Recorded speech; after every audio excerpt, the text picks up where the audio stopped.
Cuando Franco decidió no tomar Madrid en 1936 fue por dos razones. Una, porque no era tan sencillo como inicialmente habían pensado.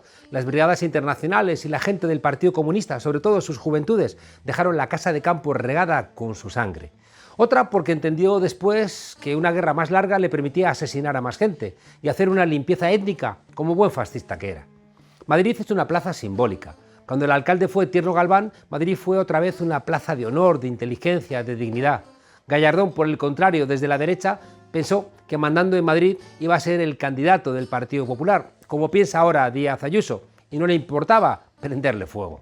Madrid, como París en Francia, es un símbolo político del no pasarán republicano y del pasamos franquista. Madrid hoy es una plaza política en pie de guerra, sin adornos ni maquillajes. La derecha se ha corrido a la extrema derecha para comerse a Vox, igual que se han comido ya a Ciudadanos. Y eso, sin embargo, les ha quemado las naves para poder gobernar en España. Han perdido los votos del centro, han perdido los votos en el País Vasco y han perdido los votos en Cataluña. Y hagamos cuentas, Cataluña escoge a 48 diputados en el Congreso, Andalucía 61 y Madrid 37. La derecha es una bestia herida y andan dando zarpazos. Ayuso va a intentar ganar Madrid a como sea. La batalla de Madrid para la extrema derecha va a ser con la bayoneta calada. Vox es una fuerza política que lleva en sus candidaturas incluso a gente condenada por terrorismo cuando atentó en su militancia con Fuerza Nueva. No les importa. Algunas de sus figuras relevantes, como Jorge Buxade, se presentaron por Falange. Primo de Rivera, el referente de Falange, estuvo, por cierto, mucho tiempo financiado por una potencia extranjera, por la Italia de Mussolini. Así que igual, tan español, quizá no era. El PP de Madrid también está rebañando en donde puede. Presentan sus listas a Agustín Conde, quien tiene prohibido de por vida el acceso al Consejo de Europa y a su asamblea parlamentaria por sospechas de corrupción. Esto es así desde 2018, cuando tras una extensa investigación en relación a lo que se llama la diplomacia del caviar, se consideró que Conde, mientras era observador de las elecciones en Azerbaiyán en 2015, habría infringido el código de conducta del órgano europeo. ¿Por qué? Pues porque había favorecido, supuestamente en su actuación, los intereses de un lobby. Pero a Pablo Casado y a Díaz Ayuso les da lo mismo, porque no se trata de hacer una lista que se parezca a Madrid, se trata de construir una red clientelar que sea capaz de ganar los votos suficientes para gobernar en Madrid, aunque se hunda en España a la derecha. Los políticos de la derecha no tienen un proyecto de país, nunca lo han tenido, tienen solo intereses y por eso ahora andan dando gritos. En Madrid están los medios de comunicación que se ven en el conjunto de España y también las casas matriz de los periódicos que se leen en las provincias. Aquí está la Brunete mediática, que por cierto apoya firmemente a Ayuso, obviamente. Con Ayuso está Susana Griso, está mi buena amiga Ana Rosa Quintana, está el duopolio mediático de Telecinco y Antena 3, porque en tiempos de elecciones se pierden las formas, porque son semanas, ellos lo saben, donde se juegan una parte sustancial del negocio. En tiempos de elecciones se olvida todo. El juzgado de instrucción número 38 de Madrid sigue investigando al diputado de Vox, Carlos Fernández Roca. Este dechado de virtudes dimitió en noviembre por un supuesto delito contra la libertad sexual. Está acusado de violar a una joven de 20 años aprovechando que estaba bebida. Este tipo de extrema derecha, Fernández Roca, dejó su escaño el pasado noviembre. Por el partido, qué curioso, ocultó las razones. El director institucional de Vox, de la formación de extrema derecha, Julio Utrilla, o el portavoz Iván Espinosa de los Monteros, le trasladaron en noviembre todo su apoyo. Reacción ejemplar. Mucho ánimo, Carlos, manifestó Espinosa de los Monteros. Mi amigo, un ejemplo de valentía y honradez. Deja su acta de diputado. Espero de corazón que se respete su derecho a la presunción de inocencia y que se haga justicia, dijo Utrilla. Del conocido como el negro de Vox, ya nadie habla en los medios, porque cuando era el negro de Vox tenía mucho espacio, pero ahora que señala a su partido por racista, por querer echar de España a Serén Payé, candidato de Unidas Podemos a Madrid, ya no les interesa hablar con él ni a Susana Griso ni a Eduardo Inda cuando está en el plató de mi amiga Ana Rosa Quintana.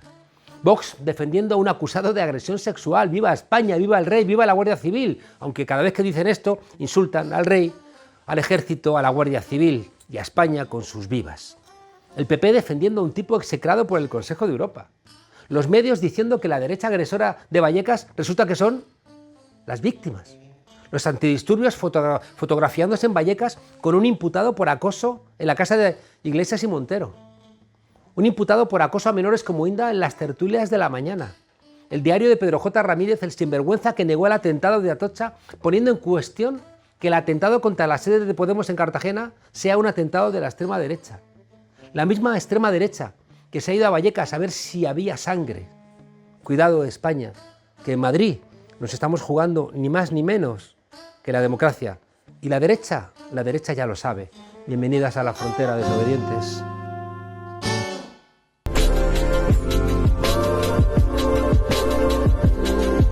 Nuestro invitado llegó a España en 2006 en una patera desde su país, Senegal. Sus primeros años en España no fueron fáciles, no estaba Esperanza Aguirre esperándole con la Fundación para el Mecenazgo y el Patrocinio Social, y por eso tuvo que trabajar muy duro. 15 años en nuestro país, pagando impuestos, cotizando y ayudando a construir un país mejor. Pero luego vienen los de la banderita de España en la pulsera, los que han saqueado las arcas durante muchos años de nuestro país y dicen que lo van a deportar. Es un trabajador incansable, es un luchador por los derechos humanos, es un ecologista convencido y su reto ahora es conseguir un escaño en la Asamblea madrileña, llevar al Parlamento su voz antirracista, su voz defensora de la gente que se considera irregular porque no tiene papeles y defensor también de un medio ambiente que nos condena a un futuro lleno de tormentas. Es el número 9 de la lista de Unidas Podemos y hoy viene a contarnos en la frontera su proyecto. Serín, muchas gracias por acompañarnos. Muchas gracias. En la frontera, nunca mejor dicho, ¿no? En la frontera. Serín, ¿por qué abandonaste Senegal?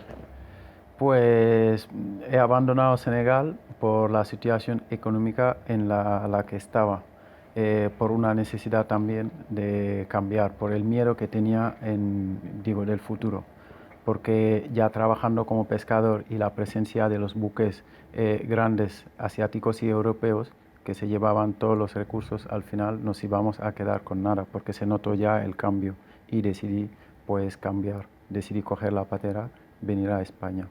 Hay un elemento muy relevante que no nos damos cuenta y es el agotamiento de los caladeros, ¿no? Es decir, que la devastación económica desarrollada por parte de Europa tiene que ver también con el cambio climático y tiene que ver también con un proceso económico que se olvida, ¿no? de la reproducción de la propia naturaleza. Sí, es que allí ya no hay descanso para nada, ya no se respeta nada y el medio ambiente pues está muy dañado. No te hablo solo del mar, que ya todo está con los barcos estos de arrastre que destrozan el fondo marino, que es un desierto marino que hay, y luego hay otras consecuencias porque también hay muchas empresas multinacionales extranjeras que están comprando tierras, grandes superficies, y están practicando pues agricultura industrial, y eso todo contribuye al cambio climático, contribuye también a la pobreza,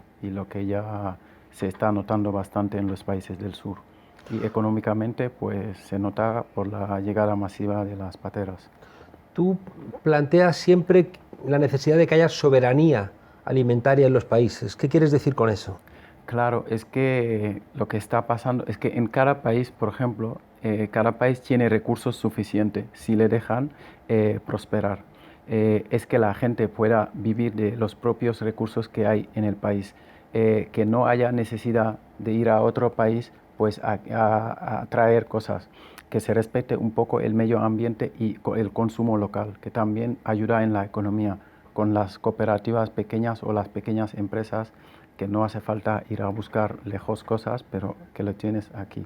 Que esto también ayuda al mundo, ayuda a que no haya este cambio climático. El consumo de cercanía, ¿no? Efectivamente. Serín, tú eso lo habéis intentado poner en marcha con otros compañeros en una cooperativa comprometida, ¿no?, con el medio ambiente y quizá por eso con la comida vegetariana. Eso es justo lo que siempre ha sido como mi lucha, porque lo que he vivido allí y lo que he visto y lo que ha cambiado tanto, pues esto me ha animado pues a seguir pues en esta misma lucha aquí, formando esta cooperativa que es agroecológica y abriendo un restaurante. No solo que es el restaurante, pero hay otros grupos de consumo que es favorecer pues el consumo local, que es favorecer, reducir la huella ambiente, que no es traer productos de Francia o lo que sea, pero consumir productos de temporada y de cercanía. Intentar también, pues, el máximo posible no usar productos envasados y productos fair trade también.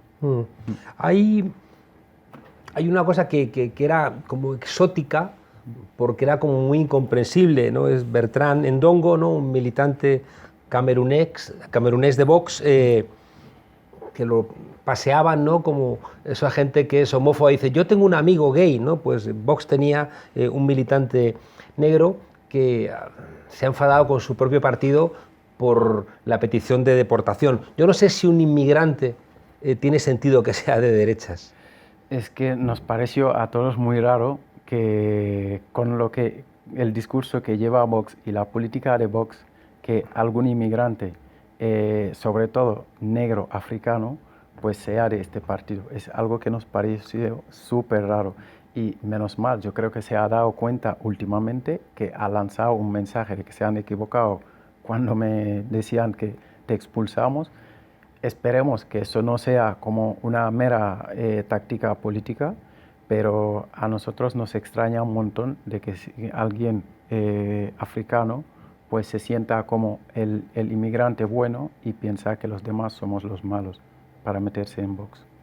Ahí diferenciamos entre identidades y falsa conciencia, ¿no? Su identidad es la que él quiera escoger, pero si piensas que después apoyando a un partido como Vox te va a ayudar, falsa conciencia. Sí, yo creo que ya ha escuchado el mensaje claro, porque si yo, tal como teniendo nacionalidad, dicen le deportamos, él no sé si lo tiene todavía o no, pero le tocará algún día. Claro. Así que, y deportar a alguien no es que no tenga nacionalidad o lo que sea, pero no se puede levantar un día que este es un negro, no me gusta, hay que deportarlo. Los nazis en los años 30 del siglo pasado iban a barrios obreros con mucha presencia de militantes del SPD o del Partido Comunista Alemán a montar bronca, ¿no? Y ya que no iban a conseguir votos, por lo menos generaban barullo y eso les repercutía positivamente en otras zonas, por ejemplo de Berlín, barrios más pudientes. Ayer Vox estuvo en Vallecas. Lo de Vallecas, casi todo el mundo sabía que es una provocación. Es una provocación porque Vox nunca se ha preocupado por este barrio. Y organizar ahí un meeting era como voy para que se monte un jaleo. Y se ve claramente cuando abandonaron pues, el sitio para encararse al público. Claro, porque es que ni siquiera había habido bronca. Es decir, que van a Vallecas para hacer una provocación, pero no pasa nada. Por un lado están los vecinos de Vallecas protestando, por otro lado están pues, los pocos que había de Vox, pero como no había bronca, se baja del estrado con sus musculosos acompañantes diciendo vamos ahora a montar la bronca. Claro, esa es la clara provocación que se ve. Mucha gente dice, tienen derecho de organizar su mitin donde quieran, sí, pero provocar a gente, eso es lo que ha pasado. Y yo creo que se debía de estudiar esto. Antes de dar permiso de concentrarse o hacer algo, estudiar bien el contexto y no dejar que pasen estas provocaciones. Porque lo que quieren es como nadar en su mar de siempre, que es la polémica, la violencia, y ya ayer lo han provocado. Y yo creo que son casos que se tienen que estudiar y parar desde ya, porque eso si lo hace la izquierda, pues mal. ¿Hay un Madrid racista? Sí, muy racista. Hay un Madrid muy, muy racista. Cuéntanos. Claro, eso, porque siempre, muchas veces me preguntan si Madrid es racista, digo sí, porque la cosa es que hay un racismo en la calle, esto sin duda, hay cosas tan buenas, hay cosas tan malas, pero sí que hay racismo. El racismo no es solo el racismo de la calle, del día a día, pero también hay un racismo institucional sobre la política. De arriba hasta abajo, ya la institución, vemos el racismo. Y siempre digo, el racismo se ve claramente.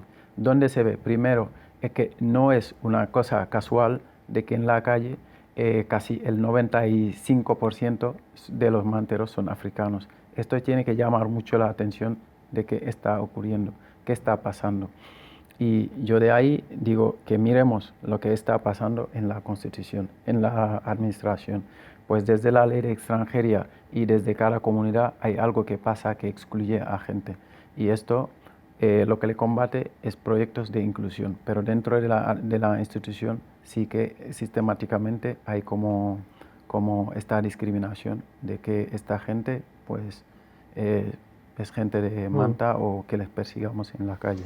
En la batalla de Madrid, como símbolo para este 4 de mayo, la derecha ha dado un salto y ha empezado a esgrimir claramente el racismo como algo que le puede dar votos. Eso es algo que nos preocupa mucho, como el auge de la extrema derecha y como Ayuso intenta o piensa pactar con la extrema derecha. Es algo que nos preocupa y es algo que también que vamos a combatir por nuestros medios, hablando con la gente para que este 4 de mayo ya que sepan que es el momento de decidir, es el momento de votar, porque bastantes cosas malas estamos viviendo en Madrid, todas las privatizaciones en salud, en educación y todo, y queremos que esto mejore, porque Madrid ya está harta de tantas privatizaciones. ¿Tú has visto a compañeros morir por las malas condiciones de vida, la ausencia de medicina regular, el estrés, las condiciones de hacinamiento? Y parece que nos olvidamos de ese tipo de cuestiones. Claro, un ejemplo claro es el compañero Mambay que falleció en el 2018 después de una persecución policial. No ha sido solo ha sido por la persecución policial, pero no ha habido un antes y un después, porque también nos acordamos que hubo este apartheid sanitario, esta exclusión sanitaria también que ha contribuido en esto, porque todo lo que dicen es que ha fallecido por un infarto, pero ¿por qué ha pasado este infarto? Son cosas que claramente están ahí. Recuerdo que el ABC nos dedicó una portada entera como planteando que éramos todos, ¿no?, enemigos de la paz madrileña por estar reclamando cosas que tienen que ver con los derechos humanos que se nos olvidan. La ley de extranjería en una Europa que está envejeciendo parece que es algo no muy inteligente. Es una barbaridad y desde ahí se genera esta discriminación y este racismo. Y Europa saben claramente que necesitan manos de obra, pero a través de esta ley es como mano de obra barata, porque el tener a la gente en esta situación tantos años y dejar que se les explote, porque muchos trabajan en el campo o sectores que, por ejemplo, nuestras compañeras que trabajan en casa, en servicio doméstico, ya lo sufren. No solamente es que es gente sin papeles, de ello también hay mucha gente sin papeles y gente que tienen papeles y las condiciones que les ponen les lleva a cobrar un salario de miseria. Eso todo está fomentado por esta ley de extranjería que hace que mucha gente, como no puede salir de manera legal para llegar aquí, porque si es de manera legal el contrato y todo va a ser de otra manera, de otras condiciones, prefiere como si que la gente llegue de esta manera, que viva con esta situación y luego ya al llegar al mercado laboral es como mano de obra barata. La vicepresidenta Yolanda Díaz denunció que había en el campo español situaciones de esclavitud y no, le insultaron, dijeron que no, y después se ha demostrado que efectivamente había con inmigrantes condiciones de esclavitud directa en el siglo XXI en el campo español. Sí, sí, esto yo creo que está saliendo por todos lados, por todos los medios, lo que está pasando en el campo. Gente que tiene los papeles, que están trabajando en situaciones inhumanas y salarios de miseria, y la mayoría, de hecho, de la gente que ha estado en el campo trabajando durante esta COVID, pues ha sido gente sin papeles, porque ha sido una estrategia pues de que gente cure allí, pero la gente que estaba en paro realmente, que les abrieron esta puerta, no han ido a trabajar en el campo porque saben las condiciones que hay y allí los compañeros están viviendo en condiciones inhumanas. Se habla mucho de la COVID, se habla mucho de las vacunas, pero creo que se habla cero de qué ocurre con la vacunación de la comunidad migrante en España y en concreto en Madrid. Sí, claro, es siempre lo que decía, que digo, menos mal que este virus no ha venido, por ejemplo, de África o de cualquiera de estos países. Estaríamos pues en un campo ahí fuera, todos los que somos inmigrantes, por ejemplo, dar un caso de los africanos, y menos mal que el virus ha venido de otros lados y no se ha pensado en la gente migrante de vacunar o de lo que sea.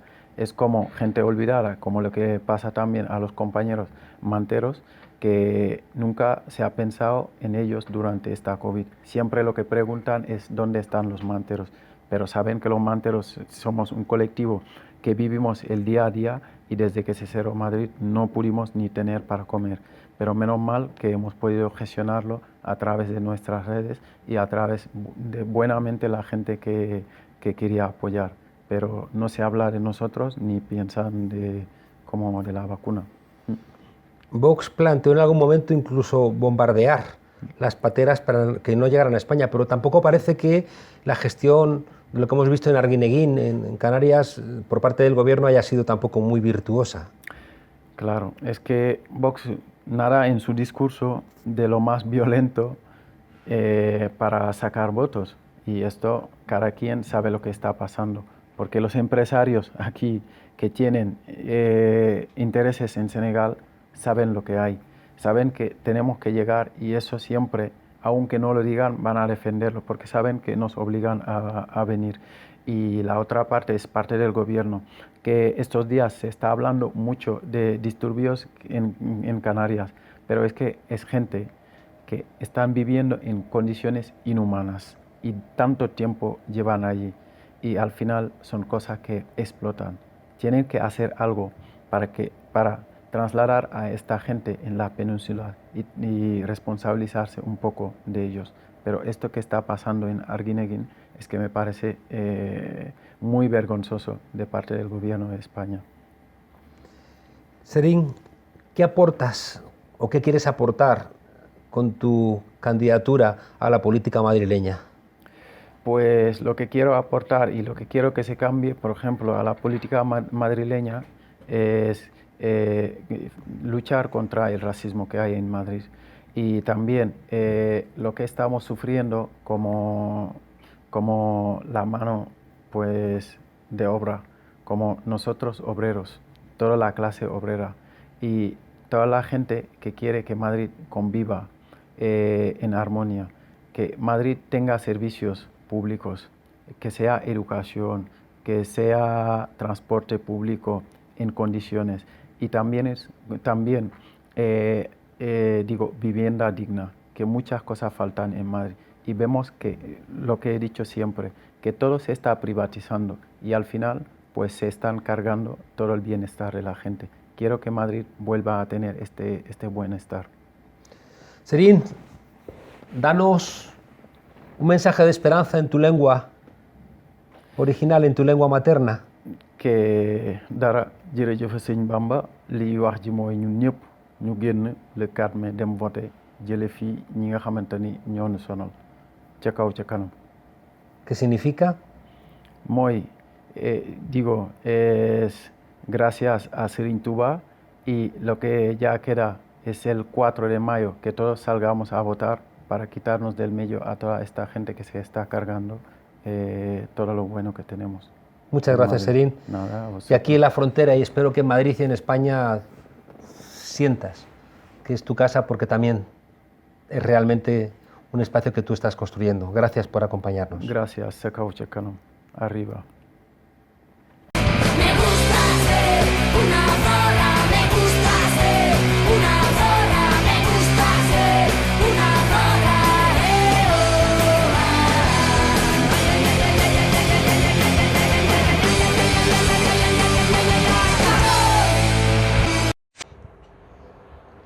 Bienvenidas al Tornillo, el microespacio feminista en la frontera. Hoy desde Sevilla. Hoy es 8 de abril y es el Día Internacional del Pueblo Gitano. Así que lo primero sería mandar un abrazo solidario y antirracista a todo el pueblo gitano y especialmente un reconocimiento a todas las personas que desde el pueblo gitano están cada día en la lucha feminista. Pero como supongo ya sabéis, yo soy paya, soy blanca, así que creo que en un día como hoy tengo que dirigirme especialmente a las compañeras feministas blancas y payas como yo. Como somos feministas, somos anticapitalistas, somos antirracistas, somos decoloniales y siento que tenemos la responsabilidad de asumir que tenemos privilegios de paya, privilegios de blanca y que gozamos de esos privilegios en una sociedad que ha sido construida sobre el supremacismo blanco y sobre el supremacismo payo, que ha ejercido violencias estructurales y que las sigue ejerciendo cada día contra el pueblo gitano, contra las personas racializadas y contra todos los pueblos que han sufrido la violencia colonial. Así que como feministas estamos en contra de todas las formas de opresión, también en contra del antigitanismo. Creo que tenemos la responsabilidad de hacer una teoría política, pero también una agenda política y sobre todo una práctica política feminista que tenga en cuenta de manera clave el antirracismo.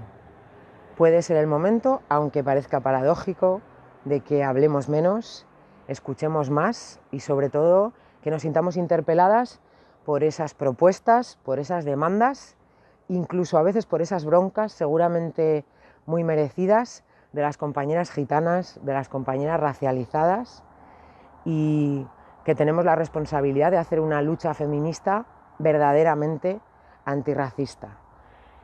Podríamos empezar también por asumir que tenemos que saber la verdad sobre todas las violencias racistas que ha ejercido la sociedad en la que vivimos, que tenemos que buscar las formas de hacer justicia y una de ellas sería la autocrítica, que hay que construir formas de reparación contra esa violencia racista y antigitana y que tenemos que construir propuestas para que haya garantía de no repetición de esas violencias racistas y antigitanas. Hoy no os voy a dejar con ninguna frase más que esa propuesta para que hagamos una lucha feminista, anticapitalista, antirracista y decolonial. Gora Borroka feminista y un abrazo al pueblo gitano. Hasta la próxima vez que nos dejen salir. Hoy es el Día Internacional del pueblo romaní, del pueblo gitano. Y no nos queremos olvidar en una España que parece que está recuperando sus viejos fantasmas del racismo.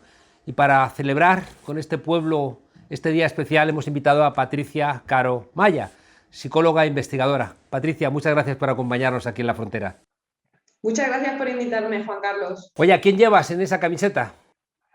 Bueno, llevo a Papuza, que siempre la llevo conmigo en mi corazón, y ella es una poeta romaní polaca que sufrió la persecución de los nazis. Qué horror, ¿no? Parece que no aprendemos de la historia. Sí, totalmente. De hecho, la lucha contra el antifascismo sigue estando tan vigente, cada vez de una manera más fuerte.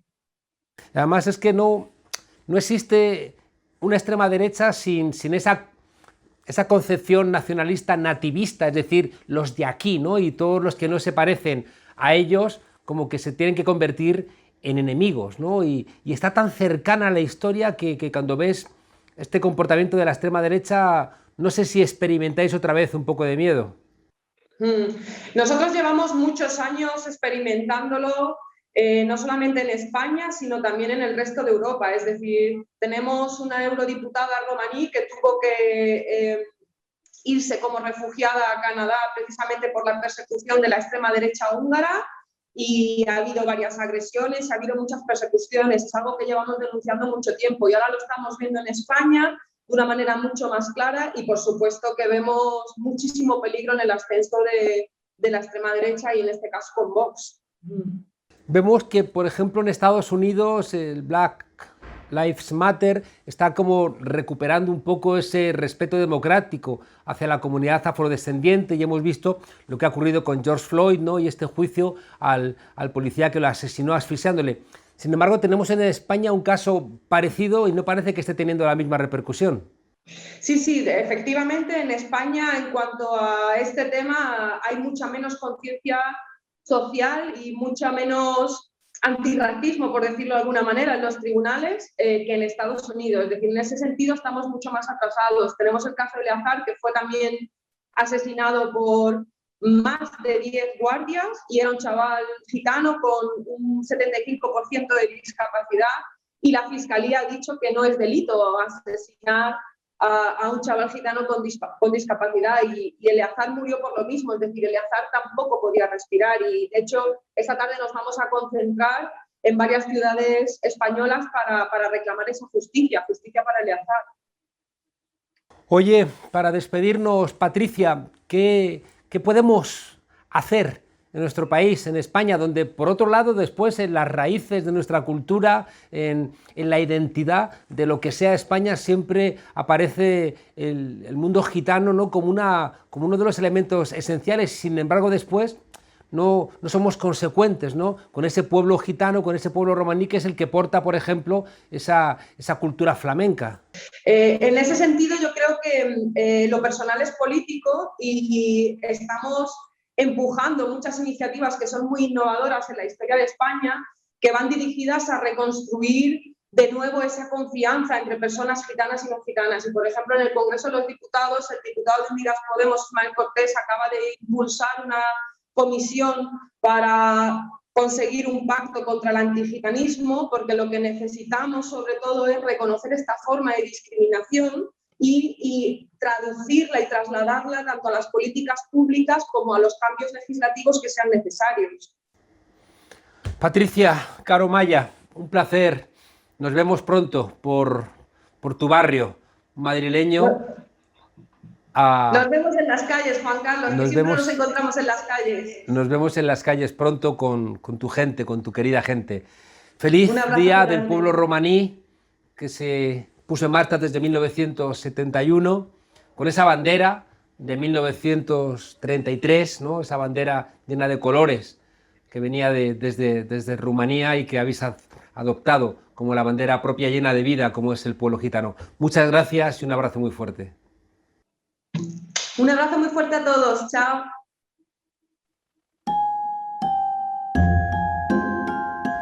Desgraciadamente, las imágenes de ayer en Vallecas son las que buscaba Abascal.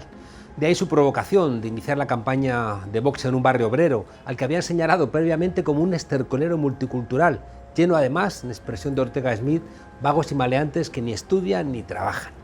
En Vallecas se lo dejaron claro a Vox con una pancarta bastante ilustrativa. Pintando esta pancarta ya hemos trabajado más que tú, Abascal, una especie de sermón de las 7 palabras en versión obrera, porque Abascal ha vivido toda su vida de la política, incluido un chiringuito que le montó otra ultra, Esperanza Aguirre, con dinero, eso sí, de los madrileños, para que se rascara el cara al sol y los huevos Kinder. Porque Abascal, como tanto pijo aristocrático de Vox, currar, no han currado en su vida. En Vallecas, sin embargo, hay mucha gente que quiere trabajar, pero se ha quedado sin trabajo por culpa de la pandemia. Familias sobreviviendo en las colas del hambre, por cierto, con ayuda vecinal que quiere cerrar Almeida y Ayuso. Gente que tiene que aguantar que el señorito del barrio de Salamanca venga a reírse encima de su cara. Claro que en democracia puedes hacer un mitin donde te dé la gana, y por eso también tiene derecho el pueblo a decirles pacíficamente, cuando lo que buscan es simplemente provocar, que no son bienvenidos. Querían imágenes que salieran en el telediario de Vicente Vallés, en Antena 3 o en Oquidiario, y las han conseguido. Ana Rosa Quintana o Susana Griso ya tienen tema para esta mañana y para el siguiente y para el de más allá, porque Abascal fue a Vallecas para salir hoy en las tertulias jaleado por ese dechado de virtudes que es Inda, por cierto, su periodista estrella, imputado por acoso a menores, lo mejor de cada casa. La presencia de Abascal en Vallecas no es casual ni novedosa. Ya lo hizo antes el Partido Nacional Socialista Obrero Alemán, ¿os acordáis? Sí, los nazis tenían como estrategia ir a barrios con presencia obrera, socialista y comunista, ¿a qué? Pues a montar bronca. Julio de 1932, el verano sangriento de la campaña electoral. Las tropas de asalto SA, con la complicidad de la policía, provocaron batallas callejeras con los comunistas. Entre los comunistas hubo un centenar de muertos y gran cantidad de heridos. No es casualidad que la violencia acompañe a los mítines de Vox en Euskadi, en Cataluña, en Madrid, porque es que es la manera de entender la política de la extrema derecha. Dicen que las comparaciones son odiosas, y en el caso de Vox y de los nazis, aún más. Su estrategia se basa, entre otras cuestiones, en hacer una diferencia entre el nosotros y el ellos. Para que nos voten los nuestros, nada mejor que montar jaleo en la casa de ellos. En los años 20 incendiaban casas del pueblo. Ahora incendian, entre comillas, barrios obreros, las extremas derechas, los de Vox no, porque son un dechado, ya digo, de virtudes democráticas.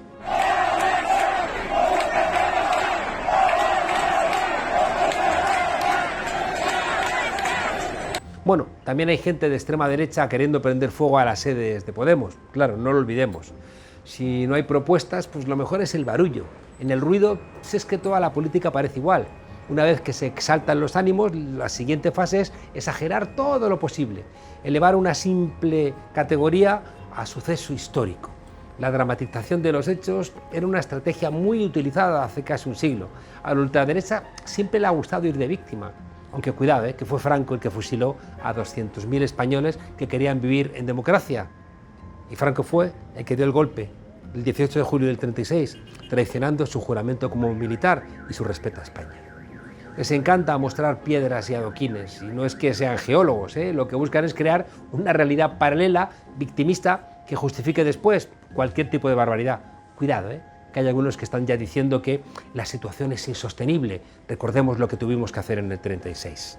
Los enemigos no han cambiado mucho en este último siglo, los comunistas, los socialistas, los anarquistas, los inmigrantes, las mujeres. O estás conmigo o estás contra mí, porque todos representan un peligro para esa concepción chiquitita de España que tienen. ¿Y qué se hace con los peligros? Pues se salta uno la Constitución si hace falta. Y vamos a bajar de este atril y vamos a caminar para contar los pasos, los escasos metros que nos separan, porque nos están cometiendo un delito electoral con el permiso del ministro del Interior. Al poco de subir al escenario, Abascal llama a sus seguidores a encararse con los vecinos que protestan. Esto no lo habréis visto en ningún telediario. ¿Para qué? Que la verdad no te estropee una buena noticia contra la izquierda y que ensalza a la extrema derecha. La bronca empieza cuando Abascal se baja del estrado y manda a dos musculitos a encararse con la gente que estaba ejerciendo su derecho a la libertad de expresión, igual que Abascal estaba ejerciendo el derecho de su partido a dar un mitin donde quieran, aunque fuera provocando. Tampoco los medios han dicho nada de este señor, que aparece en la foto haciéndose un selfie todo ufano con un antidisturbios. Claro, estaban de fiesta. Este fan de la policía se llama Miguel Frontera. Afortunadamente no es pariente de este programa y fue detenido por acoso a Pablo Iglesias y a Irene Montero en su casa. Ayer en Vallecas lo vimos provocando a los vecinos con total impunidad. Son las prebendas de estar en el lado correcto de la historia, según Díaz Ayuso. Las calles también son nuestras y Vallecas también es nuestra, igual que la calle era de Fraga, cuando aquellos tiempos duros se asesinaba a trabajadores en Vitoria. El líder de Vox encontró ayer en Vallecas lo que estaba buscando: frenar la sangría de votos hacia Ayuso a base de cargas policiales y algún lanzamiento de objetos. Cuidado, cualquier parecido con la Alemania de los años 20 y 30 no es pura coincidencia. Recordad que fueron los de Vox los que destruyeron a martillazos las placas de los republicanos asesinados por el franquismo, los que han insultado al pueblo de Vallecas insultando a las 13 rosas, los que han insultado a la gente trabajadora haciéndose fotos delante de la estatua de Largo Caballero mancillada por fascistas, los que han insultado a las mujeres haciéndose fotos delante de murales borrados y vandalizados. Vox es el que ha dicho que Vallecas es un estercolero multicultural y después ha dicho que va a deportar a Serén, candidato de Unidas Podemos. ¿Por qué? Por ser negro, porque español ya lo es y no lo van a deportar por español, ¿no? No caigamos en provocaciones. Dejemos que Vox se pudra por debajo del 5%. Hasta la semana que viene, desobedientes.